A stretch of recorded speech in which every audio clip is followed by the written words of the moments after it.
महाभारताचं युद्ध हे शकुनीच्या डोक्यातला खेळ आहे. जवळ राहून वैर वाढवलं, लांबून मारता येत नाही. झटका हा जवळून असतो. लांबची माणसं त्रास देत नाही. मुलगा जेवढा त्रास देऊ शकतो आईला, जवळचे जेवढे त्रास देऊ शकतात, लांबचे लोक त्रास देत नाहीत तुम्हाला. एवढे लांबचे सन्मान करतात, आदरानं पाहतात. झटका जवळू नये. शकुनी राहतो, बहिणीच्या घरी राहतो. गरीबाचा नाही शकुनी, राजपुत्र आहे. वैर वाढवण्यासाठी, बदला घेण्यासाठी. आंधळ्याला माझी बहीण दिली, मला युद्ध करता येत नाही, पण दुरिताचे तिमीर जाऊ याचा भावार्थ आपण पाहतोय. तिमीर शब्दाचा अर्थ ज्ञानी लोकांमध्ये सुद्धा अज्ञानाचा भाव दिसतो.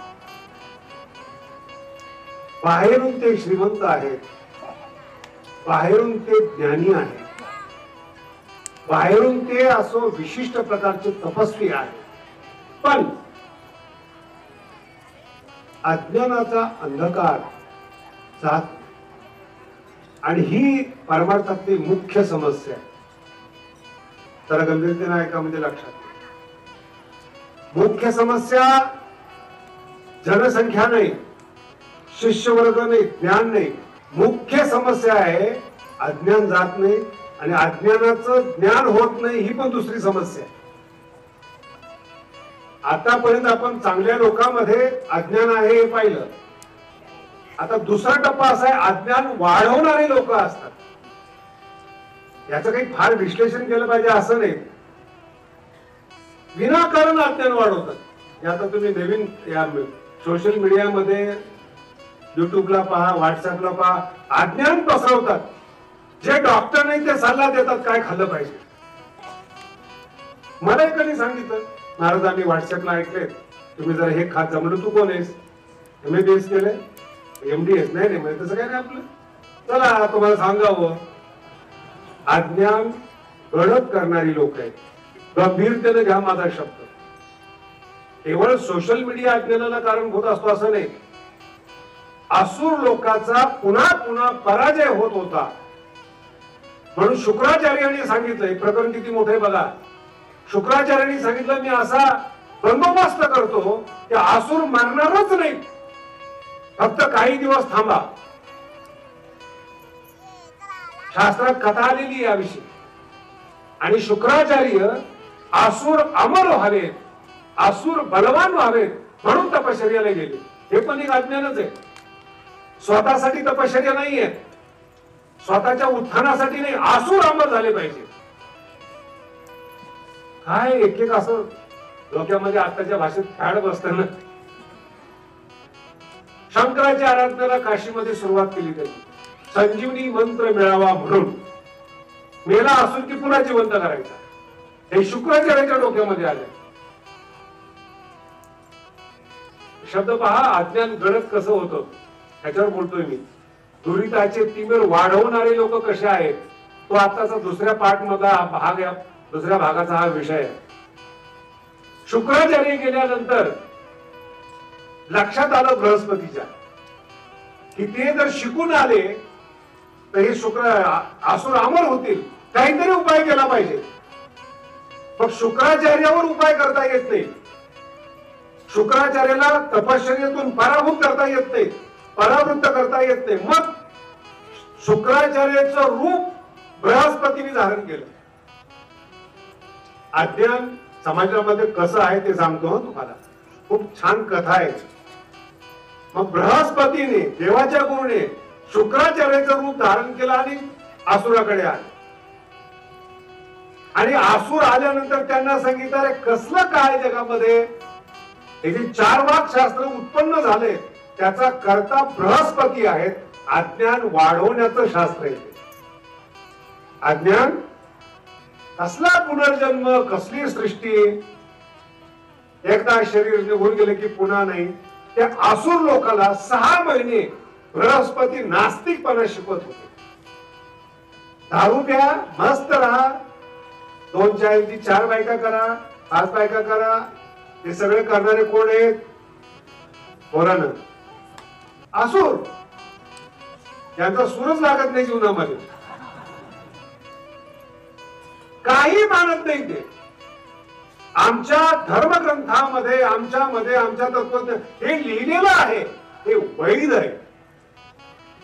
4 वाक शास्त्रामध्ये आलेले बृहस्पती ते सगळे असुर बिघडले आणि सगळे पापाला लागले. 6 महिन्यानंतर हे खरे जे बृहस्पती ते आले, जे खोटे होते ते निघून गेले शुक्राचार्य, आणि खरे शुक्राचार्य आले. ऐकायलाच तयार नाही कोण.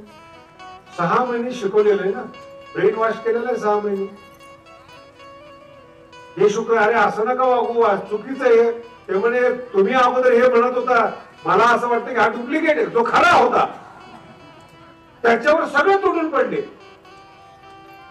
जेव्हा असुरांचा पराजय झाला तेव्हा असुरांच्या लक्षात आलं की गुरु चुकीचे होते. गंभीरता कळते माझ्या बोलण्यातली. गुरु चुकीचे होते. काही गुरु सांगतात खा प्या मस्त राहा, मी आहे तुमचा उद्धार करायला. याचा उद्धार झालेला नाही. आणि हे गुरु म्हणून समाजामध्ये विरोध पाप आहे आपलं. बरं का, दुर्भाग्याचा उदय. आपलं पाप जेव्हा उदयाला येतं ना, ही माणसं भेटतात. सीतेला रावण भेटला, हे दुर्भाग्य जीवनामध्ये. वाईट माणसं जीवनामध्ये येणं आणि भेटणं हे आपलं पाप आहे. चुकीचे माणसं भेटणं हे पाप आहे, हे तिमिर आहे. छोट्या कथा नाही ते, तुम्हाला हे पसायला नाही ज्ञानोबरायांचं, योग्यांचे शब्द आहेत, एवढे सहज घेऊ नका. एक दृष्टांत जरा वेगळ्या पद्धतीने सांगतो. सगळ्यांनी महाभारत पाहिलेलं पण ऐकलेलं पण आहे. जलामध्ये स्थळ दिसावं आणि स्थळामध्ये जळ दिसावं ही व्यवस्था पांडवांनी निर्माण केलेली, लोकांना भ्रम होण्यासाठी निर्माण केलेली आहे. आणि दुर्योधनाला भ्रम होतो. जळाचा स्थळ आणि स्थळाचा जळ भ्रम होतो. आणि समोर द्रौपदी असते. स्त्री पुढे अपमान फार वाईट असतो. मोटरसायकल पडली आणि जर समोर एखादी मुलगी असली ना, किती लागलेला असू द्या, मर्द को दर्द नहीं होता ऐसे ही दिखाता है. लहान मुलगा बघा पडला, पाहणारा कुणी जर नसेल ना, उठून पुन्हा पळायला लागतो. पण आई जर पाहणारी असेल ना, मग टाव पडतो. लागलेलं नाही त्याला, पण पाहिलेलं आहे. अपमानामुळे रडतो. नाही कळालं, लागल्यामुळे नाही. लागलेलं काय ऑपरेशन सहन करतो, तर लागलेलं काय आहे त्याला, अपमान रडवतो माणसा. आणि ही राजघराण्यातली द्रौपदी फक्त हसते. मूळ महाभारतामध्ये असे शब्द नाहीत बरं का, आंधळ्याची मुलं आंधळी असतात असा शब्द नाही. राजघराण्यातली स्त्री एवढी हलकी नाही की ती एखाद्या राजकुमाराला बोलेल. फक्त हसली. मगाशी तुम्हाला सांगितलं मी आताच, संतांनी फक्त उपेक्षा केली, तिरकेपणा केला, जीवन उद्ध्वस्त होतं. ती जी द्रौपदी हसली ना, बोलली काहीच नाही, हसली. अपमान झोपला दुर्योधनाला. किती छोटी गोष्ट आहे हसणं. आणि 5 पांडवाच्या समोर, नवऱ्याच्या समोर द्रौपदीला मांडीवर बसण्याचं आव्हान करतो. हे हसण्याचं फळ आहे, अज्ञान दाट झाल्याचं फळ आहे. चुकला असेल, नाही कळालं तुम्हाला, राजकुमार आहे, चुकला असेल, व्यंगात्मक तुम्ही हसलात, हसणं 10-15 वर्षांनी बदला घेतात. पुन्हा सांगतो तुम्हाला, भीष्माचार्याला गांधारी आवडली. भीष्माचार्य ब्रह्मचारी, राजघराण्याचे, हिंदुस्थानचे मालक. गांधारी आवडली आणि सांगितले पोरगी आता आमच्या धृतराष्ट्राला द्यायची. त्याच्यापुढे नाही म्हणायची हिंमत नाही म्हणायची. दरारा होता भीष्माचार्याचा. आणि जेव्हा शकुनीला कळालं की माझी बहीण आंधळ्याला दिली जाते, पण मी काही करू शकत नाही, आपलं राज्य सोडून, राजपुत्र शकुनी असून गांधार प्रदेश सोडून दिला आणि बहिणीच्या घरी आयुष्यभर राहायला आला, बदला घेण्यासाठी. महाभारताचं युद्ध हे शकुनीच्या डोक्यातला खेळ आहे. जवळ राहून वैर वाढवलं, लांबून मारता येत नाही. झटका हा जवळून असतो. लांबची माणसं त्रास देत नाही. मुलगा जेवढा त्रास देऊ शकतो आईला, जवळचे जेवढे त्रास देऊ शकतात, लांबचे लोक त्रास देत नाहीत तुम्हाला एवढे. लांबचे सन्मान करतात, आदरानं पाहतात. झटका जवळू नये. शकुनी राहतो, बहिणीच्या घरी राहतो, गरीबाचा नाही शकुनी, राजपुत्र आहे. वैर वाढवण्यासाठी, बदला घेण्यासाठी. आंधळ्याला माझी बहीण दिली, मला युद्ध करता येत नाही, पण बौद्धिक युद्ध करेल मी, आणि बौद्धिक युद्धाने या खानदानाला उद्ध्वस्त करेल. केलं त्याने. 15-16 माणसं फक्त महाभारतानंतर जिवंत होती. हे एका माणसाच्या डोक्यात आलेली कल्पना आहे. भारत उद्ध्वस्त व्हावा, झाला. समजून घ्या काय शास्त्र. आणि जेव्हा ही वैर वाढवतात, चुकीचं सांगतात आणि चुकीच्या शब्दावर आपला विश्वास बसतो, तिमीर घन होत, घट्ट होत. एकदा एखादी गोष्ट डोक्यात बसली, लहानपणीपासून बसवली, फिट बसली ना, काही फरक पडत नाही. मला कितीही सांगा. मागे एकदा दृष्टांत सांगितला होता, पुन्हा सांगतो. 100 मुलं युद्धावर गेलेली आहे. घरात एकटाच म्हातारा आहे, धृतराष्ट्र, जो हिंदुस्थानचा राजा आहे. मन अशांत झालं. विदुराला सांगितलं, विदुराला, माझं मन अशांत आहे, काहीतरी कर. काय करू? काही नाही, जगातले सगळ्यात मोठे संत बोलत. विदुराची क्षमता होती, संत होते. संताच्या शब्दाला संत मान देतात. सनत कुमारापैकी सनत कुमाराला बोलवलं. सनत सुजात नाव आहे त्याचं. आले, आचरण केलं. बघा, धृतराष्ट्राला उपदेश केला. संतांनी, पृथ्वीवरचे पहिले संत धृतराष्ट्र, याला उपदेश केला. धृतराष्ट्राने सगळं ऐकून घेतलं, पूजा केली, नमस्कार केला आणि त्याला जायला सांगितलं. सनत कुमारांनी विचारलं, काही फरक पडला का? नाही, आम्ही राजकारणी माणसे, आमचं पोरावर प्रेम आहे, आम्ही मोह सोडू शकत नाही. तुम्ही संन्यासी आहात, संत आहात, वैराग्यवान व्हा, हे सांगणं तुमचं कर्तव्य आहे. ते तुम्ही पार पाडलं, मी तुमचं ऐकणार. शाप दिला सनत कुमाराने, शाप दिला, गेले निघून. तुमचं मन, तुमच्या मनात गडद अंधकार असेल, जात नाही तो.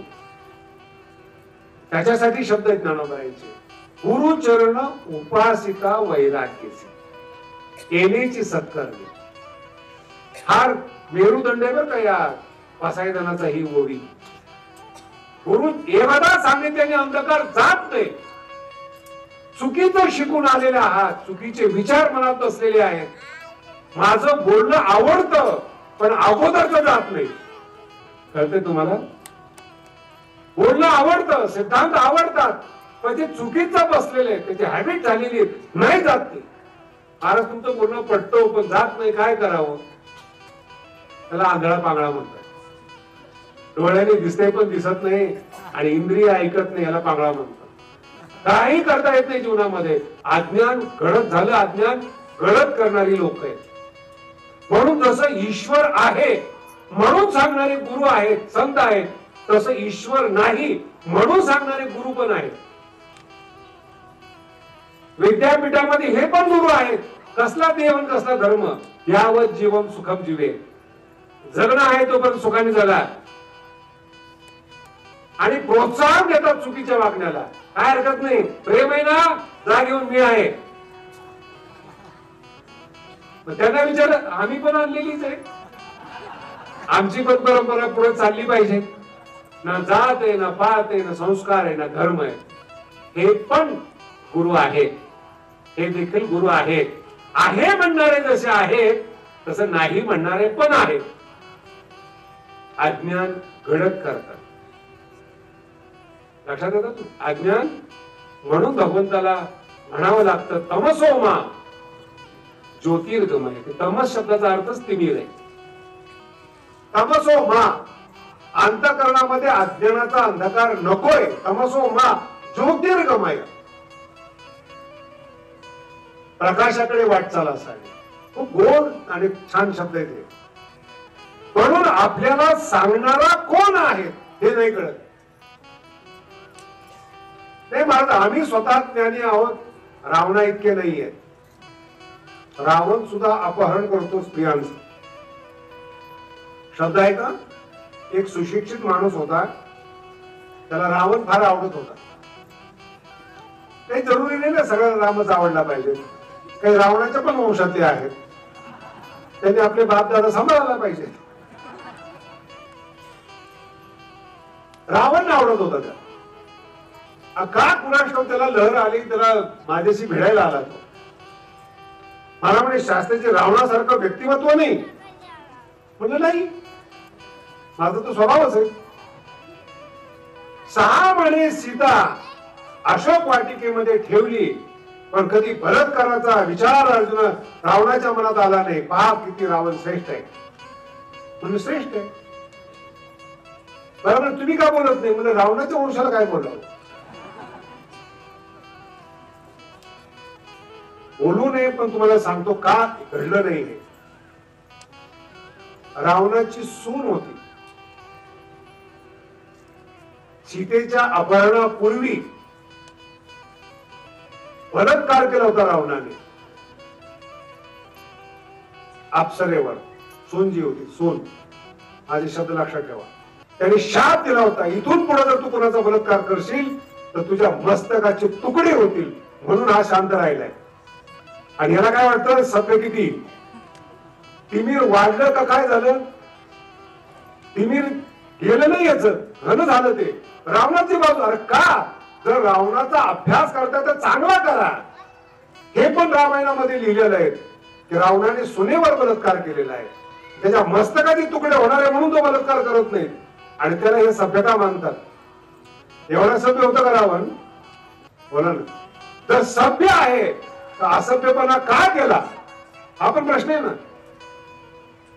मला म्हणे शास्त्रीजी ते ठीक आहे, तुमचा अभ्यास जरा जास्त, मी पुन्हा अभ्यास करतो, मी येतो.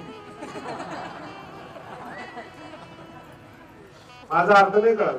पुन्हा अभ्यास करतो आणि अज्ञान गेलं असं म्हणत नाही. तिमीर जाण्यासाठी प्रार्थना नाही करत. शास्त्राला कसं उत्तर द्यायचं, अज्ञान घन कसं करायचं याचा अभ्यास करायला गेला. काय कळालं? जटिल सिद्धांत आहे थोडा. जेव्हा तुम्ही प्रश्न विचारले येता ना, त्याचं उत्तर तुमच्या मनामध्ये फिक्स असतं. ते आम्हाला माहिती असतं. तुमचं उत्तर तुमचं फिक्स आहे. तुम्ही ते उत्तर जे फिक्स आहे ते आमच्या तोंडातून तुम्हाला ऐकायचं असतं. ते शास्त्राने हे उत्तर दिलं पाहिजे किंवा आमच्याने हे उत्तर दिलं पाहिजे. आणि ते उत्तर जर दिलं नाही आणि त्याचं खंडन केलं तर तुम्ही व्हायबल होता. टेन्शन येतं तुम्हाला, माझं उत्तर खोटं कसं काय. पुन्हा तुम्ही अभ्यास करायला जाता, पुन्हा त्याला सिद्ध करायला येतात. जी तुमची मान्यता आहे तिला बळकट करता, याला म्हणतात घन तिमीर, घन अज्ञान. मराठी कळते तुम्हाला? जरा विषय जड आहे, समजण्याचा प्रयत्न करा. तुम्ही ठरवलेली मान्यता आहे, त्याच्या अनुकूल बोलणाऱ्याला तुम्ही मोठं मानता, त्याच्या प्रतिकूल बोलणाऱ्याला तुम्ही शत्रू मानता. पण आपली मान्यता सोडत नाही, दुरिताचं तिमीर म्हणतात त्याला. ज्ञान आहे, बदलायला पाहिजे. अग्नी कोळतो, ज्ञान झालं, पुन्हा हात नका लावू. साधूचे शब्द हृदयामध्ये ऐकले तुम्ही, अज्ञान गेलं पाहिजे, हट्टी नाही पाहिजे. त्याला म्हणतात दुराग्रह. काय नाव याचं? दुराग्रह. जी ज्ञानेश्वरी चालली त्याच्यातूनच तुम्हाला दुराग्रह सांगतो. अर्जुनाला युद्ध करायचं नाही हा निश्चय आहे. कळलं तुम्हाला? गीता म्हणजे काय? अर्जुनाला युद्ध कराय हे निश्चय केलाय. आणि जो निश्चय केला तो सांगत नाही कृष्णाला. तो म्हणतो मी जर युद्ध केलं, यांना मारलं तर जगात अधर्म होईल. मुद्दा वेगळा आहे. मुद्दा आहे मला युद्ध करायचं नाही, मी घाबरलेलो आहे. आणि घाबरलेलो आहे पहिल्या श्लोकात आलेलं आहे. गांडीवम श्रौसते हस्तास त्वच्चैव परिदह्यते. उभा राहण्यास असमर्थ आहे. न च शक्नोमि अवस्थातुम. अवस्थातुम न शक्नोमि. मी उभा राहायला सुद्धा कठीण होते, शक्य होत नाही. ज्याला उभं राहता येत नाही तो काही युद्ध करणार? मग जे घाबरलेला अर्जुन आहे, सिद्धांत पकडण्याचा प्रयत्न करा. ते घाबरलेली अवस्था, घाबरलो नाही हे सिद्ध करण्यात वेळ जातो. आणि मग तो देवाला सांगतो, देवा हे जरी नालायक असले तरी आपण नालायक नाहीये. काय उपदेश आहे, तुम्हाला पण बरं वाटतं ना? कुत्र्याने आपल्याला चावलं म्हणजे आपण कुत्र्याला चावू नये. अरे चावू नको पण ठोक. कळतंय तुम्हाला? ही घाबरण भाषा आहे. कुत्र्याने आपल्याला चावलं म्हणून चावायचं नाही, बरोबर आहे. चावू नको पण ठोक. चावलाय ना तो, हेच गीता आहे, जरा वेगळ्या भाषेत सांगितली. अरे आता ताई आहे ना, तुला युद्ध करायचं नव्हतं अगोदर ठेवलं, आता आलाय ना युद्धाला, ठोक. पाप नेहमी बघून घे. नाही ऐकत आपण. पुन्हा नवीन कल्पना, नवीन प्रश्न. आता नातेवाईकाचा प्रश्न सुटला, पुन्हा सांगतात पूजा राहू वरील सुदन. तेव्हा भीष्म आणि द्रोण यांच्याकडे तर बघ. नाही कळलं अजून. अगोदर नातेवाईक, पुत्र पौत्र, नाही ऐकलं देवाने. मग देव गुरुची पूजा करतो, गुरुला मानतो. दुसरा प्रश्न लगेच अर्जुनाच्या म्हणजे कृष्णाच्या मनाप्रमाणे, देवा तू गुरुला मानतोस, तू गुरुकडे शिकलेला आहे, मी द्रोणाचार्याकडे शिकलेलो आहे. मग हे माझे दोघ जण गुरु आहेत, भीष्म आणि द्रोण. मग यांना कसं मारू? कृष्णाला सांगतात यांना कसं मारू. मुद्दाच कळला नाही तुम्हाला अजून. ते दोघं याला मारू देतील का, पहिला हा प्रश्न डोक्यात घ्या. त्या दोघांची ताकद किती आहे, भीष्माची आणि द्रोणाची, हे याला कळालेली. घाबरलेला आहे हा, आणि घाबरलेल्या अवस्थेत तो बोलतोय यांना कसं मारायचं, ते मारू देतील का तुला?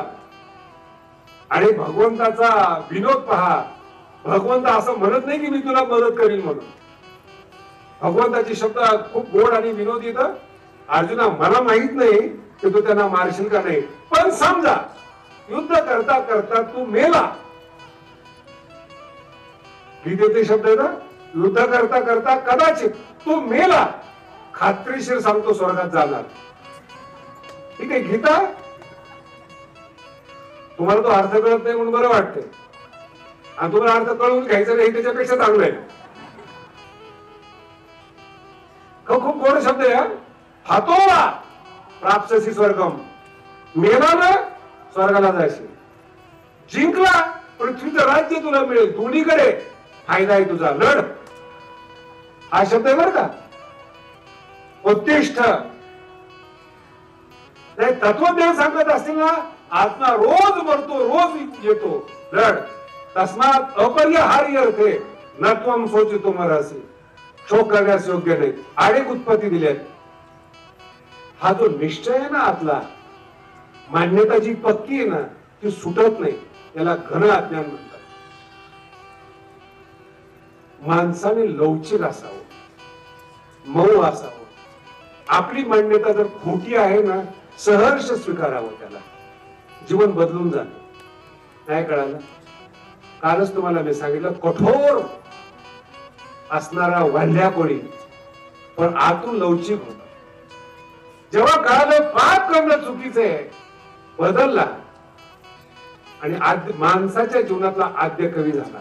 माणसाच्या जीवनातला आद्य कवी. काय गोड आहे हो, लवचिकपणा. चूक केली, चूक केली, माणसं मारले, विद्वान मारले, ब्राह्मण मारले, चूक केली, मान्य केली आणि बदललेला तयार झाला. आपला सगळ्यात मोठा प्रॉब्लेम म्हणजे समस्या अशी आहे, आपण तयार होत नाही बदलायला. घन अज्ञान. लक्षात बदलायला तयारच होत नाही. कितीही ऐका. काही काही वारकरी असे आहेत, ज्ञानेश्वरी ऐकतच नाहीत, भजन करतात ज्ञानेश्वर महाराजांचं. त्यांना म्हणावं तुम्ही इतकं भजन करता, माऊलीच्या इतक्या वाऱ्या करता, जरा ज्ञानेश्वरी ऐका. आपलं काम नाही ते. तुका म्हणे ते भजन प्रमाण. जेवढं पाठ केले ते फक्त मारण्यासाठीच येते. भजन काय थोडं पण जाळावे ते काय शब्द. अहो म्हटलं माऊलीचे शब्द माऊलीला मानतात, सगळं बरोबर आहे असं म्हणण्याच्या पाठीमागं अज्ञान आहे. ज्ञानेश्वरी समजत नाही अशी प्रांजळ कबुली देत नाही. काय कळालं? त्याला म्हणतात दुराग्रह. हा गोड शब्द, दुराग्रह. ज्ञानेश्वरी समजत नाही किंवा मला युद्ध करायचं नाही, मी घाबरलोय, नाही सोडत दुराग्रह. आणि याच शब्दासह 11व्या अध्यायात एक रूपकाच्या द्वारे अर्जुन कबुली देतो. दुराग्रह हिरण्याक्षे माझी बुद्धी वसुंधरा सुदली काखे मग मोहार्णव गवाक्षे रिगोडी ठेला. काय ज्ञानोबांची ओवी एक पुराण अर्ध्या ओवीमध्ये बांधून टाकलं. हिरण्याक्ष, हिरण्यकशिपू आणि हिरण्याक्ष. हिरण्याक्ष गोड शब्द बरं का. हिरण्य म्हणजे सोनं, अक्ष म्हणजे डोळा. सोन्यावर ज्याचा ज्याचा डोळा आहे त्याचं नाव काय आहे? हिरण्याक्ष. आणि हे सगळे लोक, व्यापारी लोक, दुराग्रह हिरण्याक्षे, बुद्धी मोहाच्या अर्णवात जाते, बुद्धी वसुंधरा सुदली काखे मग मोहार्णव गवाक्षे रिघोडी ठेला. ओवीचा खूप गहन अर्थ आहे. ज्या माणसाची बुद्धी दुराग्रहानं ग्रस्त झाली त्याला संत सोडवत नाही, त्याला वाचवणारा देवच असतो. संतांची ताकद कमी पडते. दुराग्रह शब्द पहा, दुराग्रह. आणि अर्जुन म्हणतो ते तर तुझे गोसावीपणे एक वेळ या बुद्धीशी या ठाया येणे. माझी बुद्धी मोहाच्या अर्णवातून बाजूला येण्यासाठी देवा वराह रूप धारण केलं. पृथ्वीला जशी तू वर आणली तसं तू मोहाच्या अर्णवातून, सागरातून माझ्या बुद्धीला देवा तू वर आणलंस. दुराग्रह गेला माझा. त्याला म्हणतात गीता, त्याला म्हणतात ज्ञानेश्वरी. ज्ञानेश्वरी ऐकून जर दुराग्रह गेला नाही तर तुम्ही बुद्धी म्हणजे मोहार्णवात आहात, हिरण्याक्षच्या ताब्यात आहात, मोहाच्या ताब्यात आहात, दुराग्रहाच्या ताब्यात. किती ऐका, गवाक्षे निगोडी ठेला. नाही कळाला अजून. असं माणूस जर बुडाला ना तर तो फुगल्यानंतर वर येतो. पाणी पण काही विचित्र आहे बघा ना. जिवंत माणसाला बुडवतं आणि मेलेल्याला वर काढतं. काय विचित्र स्वभाव आहे. जे जिवंत आहे त्याला खाली नेत आणि जे खाली गेले, मरून पडले, फुगवून त्याला वर आणत. जे मोहाच्या अर्णवात बुडाले ते फुगून वर येतात आणि ते फुगीर असतात. गोड शब्द मोहार्णव. पण इथे जो शब्द दिला ज्ञानोबा यांनी गवाक्षे, एखादं प्रेत पाण्यामध्ये बुडालं आणि दगडाच्या कपारीमध्ये जर गेलं ना ते वर येते. मोकळं पाणी असेल तर वर येतं, पण दगडाची कपार आहे आणि त्या कपारीच्या आतमध्ये प्रेत गेला तिथं मेला तो, तर ते कपार त्याला वर येऊ देत नाही. तिथे शोधणारे जर गेले तर ते प्रेत वर घेऊन येतात. शोधणारे जर गेले तर वर घेऊन येतात. तसं ज्याची बुद्धी मोहाच्या कपारीमध्ये गेली त्याला वाचवणारा जर देव असेल तरच वाचतात, नाही तर दुःख रूप संसारामध्ये मरतात. म्हणजे मरतातच. त्याला म्हणतात दुराग्रह. आणि याचे गुरु आहेत दुराग्रह वाढवणारे. बघा तुम्ही, भांडणं होत नसते तर लावून देतात शेजारी. अरे तुला असं म्हणलं, तिमीर वाढवणारे लोक तुला असं म्हणलं, तुझ्यासारख्याने ऐकून द्यावं. नाही कळत. दुराग्रह कशाही पद्धतीने दुराग्रह उचकावतात. माझ्याकडे मी मागे सांगितलं होतं तरी पण दुसरा विषय सांगतो तुम्हाला. 2-4 शास्त्री आले होते.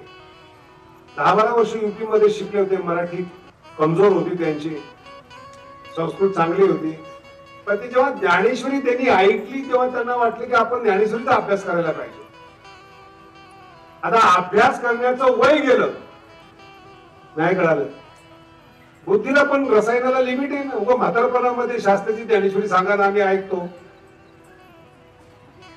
तुम्ही अष्टवक्र व्हा, आम्ही जनक होतो, असली पद्धत नको बाबा. ते त्यांना सांगितलं असं करा, आता तुम्ही जे करताय तेच करा, ज्ञानेश्वरीच्या नादात लागू नका. माझ्या मित्रांना सांगितलं मी. त्यांनी काय अर्थ काढायचा? शास्त्रीजीला असं वाटतं की दुसरा ज्ञानेश्वरीचा वक्ता निघू नये. दुराग्रह कसा असतो का? दुसरा वक्ता निघू नये. माझ्या लक्षात आलं, सांगितलं. मी त्यांना बोलवलं. काय इच्छा आहे म्हणलं तुमची? काय नाही ज्ञानेश्वरी. म्हणजे तुम्ही असं बोलता, म्हणजे चुकून झालं. शिका म्हणलं ज्ञानेश्वरी. जेव्हा शिकायला शिकवायला सुरुवात केली, एक अक्षर गळी पडेना. आपोआप उठून गेलं. ज्याचं त्याचं शास्त्र असतं.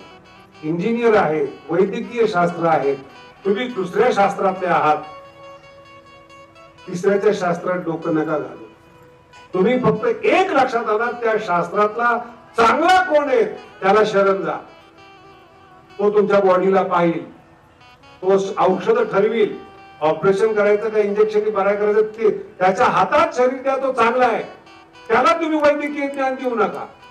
तसं परमार्थात संत आहे, संताकडे जाऊन अज्ञान दूर करा, तिमीर दूर करा. त्यांना शिकवू नका अज्ञानाचा अर्थ काय होतो.